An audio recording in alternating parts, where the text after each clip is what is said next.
अस्सलाम वालेकुम and welcome to my channel eat healthy stay healthy.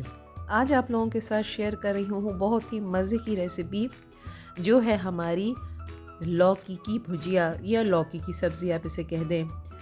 अब जानती हूँ बहुत सारे लोग जब लौकी का नाम सुनेंगे तो हो सकता है कोई इसको स्किप कर दे, कोई इस वीडियो को छोड़ दे, लेकिन आप यकीन करें कि जब आप ये ज़बरदस्त सा सालन बनाएंगे तो आपको लौकी गोश्त बिल्कुल ही भूल जाएगा। बहुत सिंपल है और बहुत ही इंटरेस्टिंग रेसिपी है। मेरे साथ चलें किचन में। मैंने यहाँ रख दिया है पैन और इसमें मैं डाल दूँगी 1/4 कप ऑयल। जब मैंने ये चैनल शुरू किया था तो मेरा मकसद ये था कि मैं कम ऑयल में आपको चीज़ें बनाना सिखाऊं ताकि आप हेल्दी रहें। लेकिन इस महंगाई के दौर में मुझे एहसास हो रहा है कि ये चैनल बड़ा अच्छा हो गया कि मैंने बना लिया, क्योंकि अब कम तेल खाना सिर्फ सेहत के लिए अच्छा नहीं है बल्कि हमारे जेब के लिए भी बड़ा अच्छा है। ज़ाहिर है जब हम कम यूज़ करेंगे तो पूरा महीना आसानी से चल जाएगा, तो बजट पे भी हमारे बड़ा अच्छा असर पड़ेगा। अच्छा जी, अब हमने डाल दिया है इसमें एक प्याज। ठीक है, मीडियम साइज़ का मैंने प्याज डाला है और यहाँ पे मैंने इसको ट्रांसपेरेंट नहीं करना बल्कि इसको मैंने अच्छा खासा गोल्डन करना है। ठीक है, क्योंकि मैंने अपनी ग्रेवी को बड़ा अच्छा सा कलर देना है। अच्छा जी, अभी अच्छे से गोल्डन हो जाएगा तो फिर हमने इसमें नेक्स्ट इंग्रेडिएंट्स डाल देने हैं। ये देखें जी, ये भुन रहा है हमारा प्याज। और कलर इसलिए हम देंगे क्योंकि जब ग्रेवी में रेडनेस नहीं होती ना तो फिर कोई खाता नहीं है। वो ये कहते हैं जी कम ऑयल में खाना कैसे पकेगा। तो थोड़ा आप अपने आप को वेरिएशंस के लिए तैयार रखा करें कि आप ना मुख्तलिफ़ तरीक़ों से चीज़ें बनाएं तो घर वाले ख़ुद ही खाते हैं। अच्छा, फिर जी हमने इसमें डाल दिया है लहसुन, अदरक और खुश्क धनिए का पेस्ट। इसको सिंपल मैंने बस कूट लिया था और अब हमने इसमें डाल दिया। तब तक भूनेंगे जब तक इसकी रॉ स्मेल जो है ख़त्म नहीं हो जाती। और फिर सिंपल से कुछ स्पाइसेस इसमें डालेंगे, वो मसाले जो मेरे ख़्याल में हमारे घर में साल के 12 महीने अवेलेबल रहते हैं। और ये मैंने डाल दिया इसमें टमाटर। तब तक पकाएंगे जब तक ये सॉफ़्ट नहीं हो जाते हैं।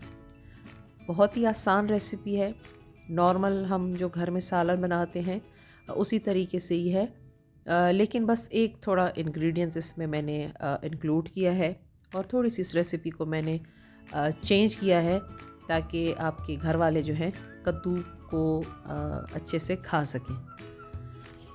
अच्छा जी, अब हम इसमें डाल देंगे कुछ स्पाइसेस हैं जिसमें ज़ीरा है, लाल मिर्च है, मेथी है, हल्दी है और खुश्क पिसा धनिया है मेरे पास और गरम मसाला है। ठीक है, ये तकरीबन चीज़ें जो हैं हमारे घर में मौजूद होती हैं। अच्छा जी, और नेक्स्ट इसमें मैं डाल रही हूँ 1/4 कप मिल्क। मिल्क से इस रेसिपी का टेस्ट अमेजिंग हो जाता है और आप यकीन करें कि आप जब इसको खाएंगे तो आप अपनी उंगलियां भी चाट जाएंगे। ये इतना टेस्टी बनता है और मेरे घर वाले तो जब भी हमारे घर में कद्दू आता है वो यही फरमाइश करते हैं कि इसको आप इसी तरीके से बनाएं, मतलब ये गोश्त से भी ज़्यादा अच्छा बनता है। अच्छा जी, अब मज़े की हमारी ग्रेवी तो रेडी हो गई है। अगर आप चाहें तो उसमें ग्रीन चिलीज़ भी ऐड कर सकते हैं। मेरे घर में ज़रा कम स्पाइसी खाया जाता है तो मैं ग्रीन चिलीज़ यूज़ नहीं कर रही।